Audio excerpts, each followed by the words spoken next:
Hey guys, in today's video, we're going to show you how to set up lines on your ceiling.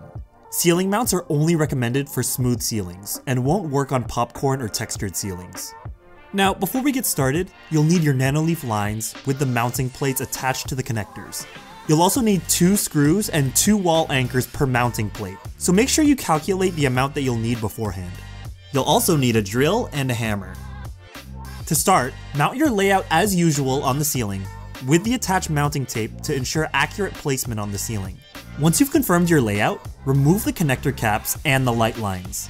Then, carefully snap off the mounting connectors at an angle, leaving behind the mounting plate still attached to the ceiling.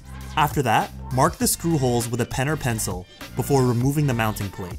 To remove the mounting tape without damage, gently pull the exposed tape along the wall until it's released. Next, carefully drill pilot holes and install the wall anchors with the hammer.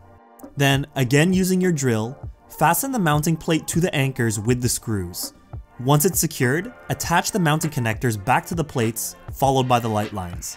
And that's how you install lines to your ceiling. If you found this video helpful, please give it a like and subscribe to the channel for all the latest Nanoleaf related content. Thanks for watching, and I'll see you guys in the next video.